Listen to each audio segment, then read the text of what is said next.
briefly, so I would say, so you got into like want to pivot into tech around what 2018, 2019? Yeah, I'll say officially 2019. Okay. I was doing it in my first professional career was in 2019, but I wasn't doing it since 2018. Okay. And so I heard you say one of the magic words. You said boot camp.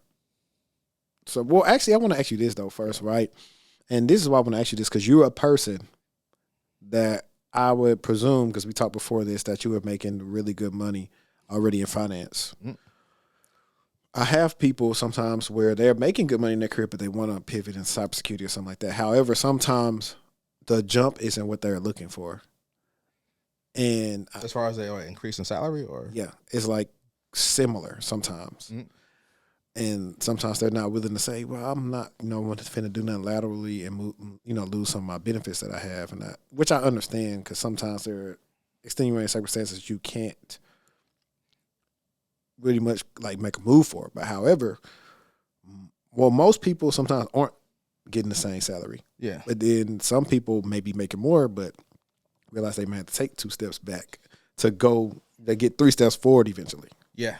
And that's what I always say. People think that, career progression is always linear, right? It's always a linear arrow straight up, right? That's not the case. And I'll do a brief story about in finance, when I was in finance, right? So I was working at a utility company before I went to Fidelity. And again, crazy company. My mother worked there. She was a director. So I had a little bit of clout there. It was comfortable, but I wasn't happy at all. Mm-hmm. So I wanted to go to Fidelity or any financial services company because I feel like it challenged me more.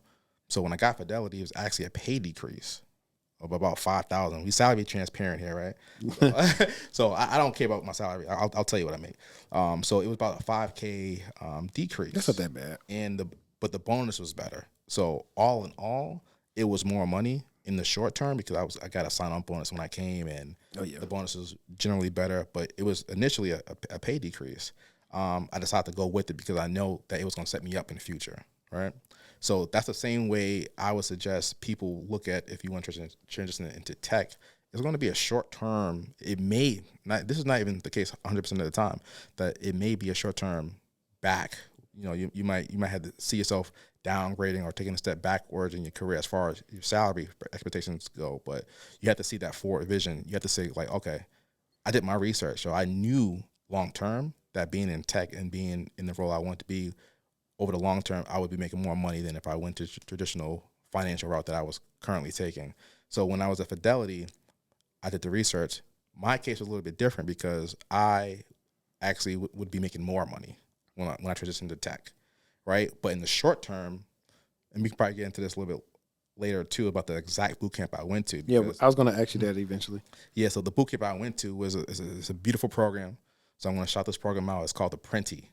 And it's a national program. Basically what they do, a lot of, labor unions are people who work in like plumbing, electrical, they have unions. And the way they kind of like onboard their employees is they do an apprenticeship program. So you work under a journeyman and you pretty much learn underneath them until you're ready to take that position as well. So what they do is they apply that kind of same model to the tech industry.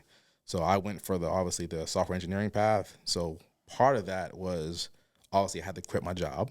So that meant that I would be out of work for, I think the boot camp they put you in is 4 months. So I would be legit unemployed for 4 months. The thing that I lucked out with is that the company that was sponsoring me was a company that was generous. So I got a stipend. So during the boot camp, I got a $2,000 stipend. So it alleviated the blow because at this time I had a condo, so I had to support myself. I had a car, blah, blah. So that helped a lot. But most people don't have that kind of background. Some people don't have that stipend. So what I would suggest in that case would be for people to kind of like brace for it and just know that there's light at the end of the tunnel. That's all I can say. I know a lot of people wouldn't have made that sacrifice, but it worked out for me in the end. But back to Apprenti. So basically they're a national program that, like I said before, they kind of like use that apprenticeship model for tech. And basically what they do, they put you in a boot camp for 4 months, 3 months, depending on the track you're going. They have multiple tracks for cybersecurity. I think they have like UX design now, software engineering. You can go on the website. They'll tell you. And basically what they do is the beauty of the program. I think this is the number one reason why I went to the program, because they guarantee you a job after the training's done, right? So you go from the boot camp and then you go to on-the-job training after the boot camp for at least a year. So when I was done with the boot camp, I immediately had a job. I already knew who I was going to be working for, and that was the beauty of it. So I had the job for a year. We can get into, the actual job later on, but after the year, I was let go. And that started my my fun employment journey. And actually, it was a blessing in disguise, because I was actually able to connect with some people that I met from the job, and we started a new company. And we can get into that later. Okay, that's a lot. First of all, you said it's called Apprenti, yeah. Apprenti. I'm going to cut this section of the video up, send it to y'all. That way, if y'all want a sponsorship, we put it right here. So y'all can go ahead and send me some of them ad dollars that y'all guarantee people jobs with. But